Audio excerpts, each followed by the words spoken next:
அனைவருக்கும் வணக்கம். இந்த புது பதிவில் உங்களை சந்திக்கிறது ரொம்பவே மகிழ்ச்சி அடைகிறேன்.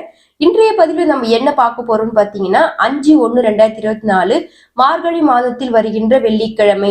இந்த வெள்ளிக்கிழமையில பரம ஏழை கூட பணக்காரராக மாற ஒரு சக்தி வாய்ந்த விளக்கை எவ்வாறு ஏற்றுவது பற்றியும், நம் வீட்டில் இருக்கும் எதிர்மறை சக்திகளை விலக்கி 4 திசைகள் இருந்து பணவரவை எவ்வாறு கொண்டு வருவது பற்றியும் அதனுடைய வழிபாட்டு தகவல்களையும் இந்த பதிவில் நாம் விரிவாக பார்க்கலாம்.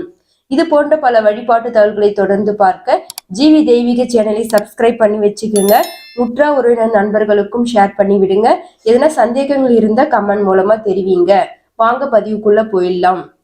இன்றைய பதிவுல நம்ம என்ன பார்க்கும் போறோம்னு பாத்தீங்கன்னா, மார்கழி மாதத்தில் வருகின்ற வெள்ளிக்கிழமை. இந்த வெள்ளிக்கிழமையில சுக்கிர ஓரை நேரத்துல ஒரு சக்தி வாய்ந்த இந்த விளக்கை மட்டும் ஏற்றி பாருங்க. உங்க வீட்டில் இருக்கும் எதிர்மறை சக்திகள் எல்லாம் விலகி 4 திசைகளில் இருந்து பண வரவை கொண்டு வருவோம். பரம ஏழை கூட பணக்காரராக மாற இந்த சக்தி வாய்ந்த விளக்கை சுக்கிர ஓரை நேரத்துல ஏற்றி வழிபடுங்க. அதனுடைய பலன்கள் என்னென்னன்றது ஒன்னொன்னா நம்ம பார்ப்போம். முதல்ல இதனுடைய வழிபாட்டு தகவல் எப்படி செய்யணும், எந்த வாரம் இந்த விளக்கை ஏற்ற வேணும்ன்றது நம்ம முதல்ல தெரிஞ்சுக்கலாம். நம்ம அனைவருக்குமே மிகப்பெரிய பிரச்சனை என்னன்னு சொன்னீங்கன்னு பாத்தீங்கன்னா பண வரவு தான். இப்ப நம்மளுக்கு பணம் வர மாதிரி இருக்கும், அது எந்த விதத்தினாலும் நம்மளுக்கு செலவுகளை கொண்டு வந்துரும். இந்த பண வரவு குறைபாட்டை நீக்க தான் இந்த சக்தி வாய்ந்த வெள்ளிக்கிழமையில இந்த விளக்கை ஏற்றி நம் வீட்டில் பண வரவை தடுத்து நிறுத்தக்கூடிய எதிர்மறை சக்திகளை விலக்கி பண வரவை கொண்டு வரக்கூடிய இந்த விளக்கை எவ்வாறு ஏற்றுவது பற்றியும் இந்த பதிவுல நம்ம ஒன்னொன்னா தெரிஞ்சுக்க போறோம். நம்ம பண வரவு வீட்டுக்கு கொண்டு வரதுக்கு பல முயற்சி செய்வோம், பல வழிபாடுகளையும் செய்வோம். ஒரு சிலருக்கு அது தகுந்தால் போல அந்த பலன் கிடைக்கும், ஒரு சிலருக்கு அந்த பலன் கிடைக்காம போயிடுது. அதனால என்ன பண்ணணும்னு பாத்தீங்கன்னா, இந்த சக்தி வாய்ந்த வசம்பு தீபத்தை தான் நம்ம இந்த பரிகாரம் மூலமாக இந்த வெள்ளிக்கிழமையில நம்ம ஏத்த போறோம். வசம்புன்னு சொன்னாவே எல்லாருக்கும் தெரிஞ்சது, அதுல நிறைய மருத்துவ குணங்கள் நிறைஞ்சிருக்கு. சிறு குழந்தைகளுக்கு அதிகமாக இதை வசம்பு யூஸ் பண்ணியிருப்பாங்க. அது மட்டும் இல்லாம நம்ம உடம்புக்கு எதனா பிரச்சனை, அஜீர்ண பிரச்சனை எதனா இருந்தா கூட இதை வைத்து நம்ம உணவு உட்கொண்டால் கூட நம்மளுக்கு உடம்பு ஆரோக்கியமாக இருக்கும். அது பத்தி தான் உங்களுக்கு தெரியும். இந்த வசம்பு வைத்து நம் தீபம் ஏற்றினால் நம் வீட்டில் இருக்கும் எதிர்மறை சக்திகளை அழித்து நேர்மறை சக்தியை கொண்டு வரும். அது மட்டும் இல்லாம 4 திசைகளில் இருந்தும் பணவரவை ஈர்க்கக்கூடிய ஒரு சக்தி வாய்ந்த வசம்பு பரிகாரத்தை எவ்வாறு செய்து நம் வீட்டில் செல்வ செழிப்பை கொண்டு வருவதுன்ற பற்றியும், அதோடு சேர்த்து இந்த வெள்ளிக்கிழமையில நெல்லிக்காய் தீபம் ஏற்றினா என்ன நற்பலன்கள் நம்மளுக்கு கிடைக்கும்ன்ற பற்றியும் இந்த பதிவுல நம்ம ஒன்னொன்னா பார்க்க போறோம். இந்த வசம்பு தீபத்தை தொடர்ந்து ஒரு 3 வாரம் வெள்ளிக்கிழமை ஏற்றி வாருங்க. அதற்குண்டான பலன் உங்களை வீடு தேடி வரும். அதற்குண்டான மாற்றங்களும் வீட்டில் நிகழ்வதை நீங்களே கண்கூடா பார்ப்பீங்க. அவ்வளவு சக்தி வாய்ந்த இந்த வசம்பு தீபம். இந்த வசம்பு தீபத்தை ஏற்றி நாங்க நிறைய பலன் அடைஞ்சிருக்கோம். அதனால்தான் உங்களுக்கு இதை நான் பதிவா கொடுக்குறேன். நீங்களும் அது மாதிரி செய்து அதனுடைய முழு பலனையும் பெற வேண்டும். இப்ப இந்த வசம்பு தீபத்தை எந்த முறையில நம்ம ஏற்ற வேண்டும், எந்த நேரத்துல ஏற்ற வேண்டும்ன்றது ஒன்னொன்னா நம்ம தெரிஞ்சுக்கலாம். இப்போ இந்த விளக்கை நம்ம சுக்கிர ஓரையெல்லாம் ஏத்தணும். சுக்கிர ஓரை எப்ப வருதுன்னு பாத்தீங்கன்னா, காலையில 6 மணிலிருந்து 7 மணி வரையும், மதியம் 1 மணிலிருந்து 2 மணி வரையும், இரவு 8 மணிலிருந்து 9 மணி வரையும் சுக்கிர ஓரை இருக்கு. அதனால இந்த சுக்கிர ஓரையில இந்த தீபத்தை ஏற்றினா நம்மளுக்கு அதீத நற்பலன்கள் தேடி கொடுக்கும். மார்கழி மாதம் என்றாலே பல மகத்துவங்கள் கொண்ட மாதமாக இருக்கிறது. இந்த மாதம் நம் இறை வழிபாட்டிற்கு உரிய மாதம் என்பதனால் இந்த வெள்ளிக்கிழமையில இந்த சக்தி வாய்ந்த தீபத்தை நாம் ஏற்றினால் நம் மகாலட்சுமியுடைய அருளும் கிடைக்கும், மகாவிஷ்ணுடைய அருளும் கிடைக்கும். அவ்வளவு சக்தி வாய்ந்த வழிபாடு. இப்ப இந்த தீபத்தை எப்படி ஏற்றுவதுன்றது நம்ம சென்று பார்ப்போம். பாத்தீங்கன்னா இது மாதிரி ஒரு அகல் எடுத்துக்கோங்க. அகல் நல்லா சுத்தம் செஞ்சு மஞ்சள் குங்குமம் வச்சிடுங்க. வச்சுட்டு ஒரு துண்டு வசம்பு இந்த நல்லெண்ணெய் ஊத்தி திரி போட்டு அதுல போட்டுடுங்க. இன்னொரு வசம்பு எடுத்துக்கோங்க. இப்ப இது என்ன பண்ணணும்னு பாத்தீங்கன்னா, இந்த தீபத்தை ஏற்றிட்டு அந்த தீபத்திலே இது பத்த வச்சு அப்படியே வச்சிடணும். இப்ப எப்படி செய்யறேன்னு பாருங்க. அதுக்கப்புறம் என்ன பண்ணணும்னு பாத்தீங்கன்னா, ஒரு துண்டு பச்சை கற்பூரத்தை எடுத்துக்கோங்க. இந்த பச்சை கற்பூரத்தை அது மேல தூவி விடுங்க. இப்போ வாங்க அந்த தீபத்தை எப்படி ஏற்றுறதுன்றது உங்களுக்கு நான் காட்டுறேன். இப்ப விளக்கை ஏற்றிட்டு இப்ப இந்த வசம்ப அந்த விளக்குல இப்படி எரிய விடுங்க.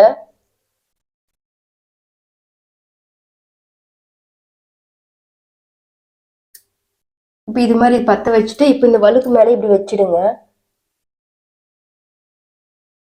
அப்புறம் இந்த பச்சை கற்பூரத்தை அதுல கொஞ்சம் தூவி விட்டுடுங்க. இப்போ அந்த வசம்புவோடைய புகை வந்து இப்போ அந்த வசம்பு வந்து அந்த விளக்கு மேலே வச்சிடுங்க. வச்சுட்டு இப்போ மகாலட்சுமி தாயை முழு மனதோட பிரார்த்தனை செஞ்சு எங்க வீட்டுல எந்த ஒரு கஷ்டம் வரக்கூடாது, எந்த ஒரு பிரச்சனையும் ஏற்படக்கூடாது அப்படின்னு சொல்லி இந்த விளக்கு எடுத்துன்னு போய் உங்க நிலைவாசல்ல வச்சிடுங்க. வரவேற்பு வாசல்ன்ற ஆள்லயே வச்சிடலாம், அப்படின்னா நிலைவாசல்லையும் வச்சிடலாம். அப்படி வைக்கிறதுனால இந்த புகை வந்து என்ன ஆகும்னு பாத்தீங்கன்னா வீடு முழுவதும் அப்படியே பரவும். வீடு முழுவதும் பரவும் போது இந்த வீட்டில் இருக்கிற எதிர்மறை சக்தி எல்லாம் விலகி ஓடிடும்.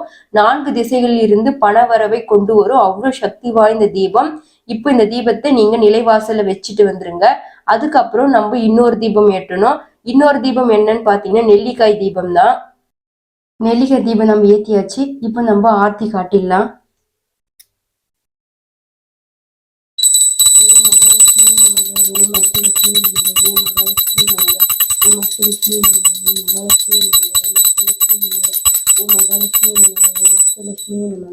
மகாலட்சுமி நமக. ஓம் அஷ்டலட்சுமி நமக. ஓம் மகாலட்சுமி நமக. ஓம் அஷ்டலட்சுமி நமக. நம்ம முழு மனதோட மகாலட்சுமி தாயை பிரார்த்தனை செஞ்சுக்குங்க. எங்க வாழ்வில் எந்த ஒரு கஷ்டமும் இருக்கக்கூடாது. ஏழ்மை நிலை இருக்கிற நாங்க எப்போதும் செல்வந்தராக மாற நாங்க எப்போதும் நிம்மதியா சந்தோஷமா இருக்கணும். சண்டை சச்சரவு எதுவும் வரக்கூடாது. என் குழந்தைங்க ஆரோக்கியமா இருக்கணும். நாங்களும் எப்போதும் ஆரோக்கியமா இருந்து எல்லா செல்வத்தையும் நாங்க பெறணும்னு சொல்லி அம்மாவை முழு மனதோட பிரார்த்தனை செஞ்சுக்குங்க. இந்த நெல்லிக்காய் தீபம் நம்ம ஏற்றி வழிபடுவதனால நம் வீட்டில் இருக்கிற எல்லா சக்திகளையும் கெட்ட சக்திகளை விலக்கி நேர்மறை சக்திகளை கொண்டு வரும். 4 திசைகளில் இருந்து பணவரவை ஈர்க்கும். அதனால இந்த வழிபாடுகள் செஞ்சீங்க. தொடர்ந்து ஒரு 3 வாரம் செய்யுங்க. ஒரு வாரம் மட்டும் நெல்லிக்காய் தீபத்தை ஏத்திட்டு எனக்கு எந்த ஒரு பலனும் கிடைக்கல அப்படின்னு சொல்லி சொல்லாதீங்க. தயவு செஞ்சு 3 வாரமும் தொடர்ந்து இந்த வழிபாடு செஞ்சா மட்டும்தான் அதனுடைய நற்பலன் உங்களுக்கு கிடைக்கும். உங்க வீட்டுல வந்து நிறைய எதிர்மறை சக்திகள் இருந்தா அதை வெள்ளி தள்ளுறதுக்கு நிலைவாசல்ல இந்த வசம்பு தீபத்தை வச்சிடுங்க. அதுக்கப்புறம் வெள்ளிக்கிழமையில நெல்லிக்காய் தீபத்தை ஏத்திட்டு வாங்க. தொடர்ந்து மகாலட்சுமி அம்மாவை முழு மனதோட பிரார்த்தனை செஞ்சுங்க. அம்மாவுடைய மந்திரங்கள் எதனா தெரிஞ்ச 108 முறை பாராயணம் செய்யுங்க. அப்படி செய்யறது மூலமாக நம்மளுக்கு அம்மாவுடைய பரிபூர்ண ஆசி கிடைக்கும். அம்மாவுடைய அருளும் ஆசி நம்மளுக்கு கிடைச்சுன்னா நம்ம வாழ்வில் எப்போதும் சந்தோஷமும் நிம்மதியும் கிடைக்கும். அதனால இந்த சக்தி வாய்ந்த இந்த நாளை பயன்படுத்தி இந்த அற்புதமான சுக்கிர ஓரை நேரத்துல இந்த வழிபாடுகளை செஞ்சுக்குங்க.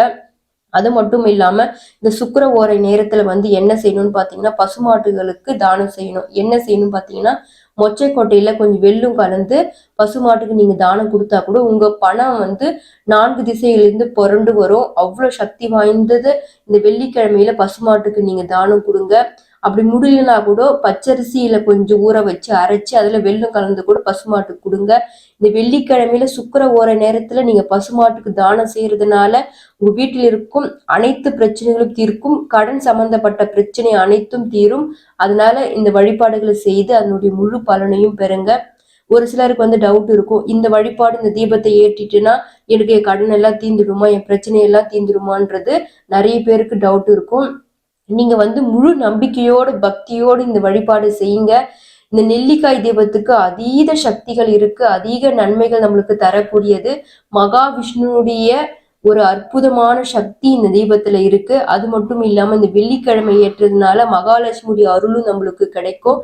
இந்த குபேந்திரர் எப்படி மகாலட்சுமி தாயை வழிபட்டாரோ அதே போல நாமளும் இந்த நேரத்துல அம்மாவை வழிபட்டு அம்மாவுடைய ஆசை நம்மளுக்கு கிடைக்க இந்த அற்புதமான நாளை பயன்படுத்தி இந்த வழிபாடு செஞ்சுக்குங்க. நம் வீட்டில் இருக்கும் எதிர்மறை சக்திகள் எல்லாம் விலக்கி எப்போதும் நம் சந்தோஷமா நிம்மதியா இருக்க இறைவனை முழு மனதோடு பிரார்த்தனை செஞ்சுக்கிறேன். அதிவிரைவில் உங்களை ஒரு புது பதிவோடு சந்திக்கிறேன். நன்றி, வணக்கம்.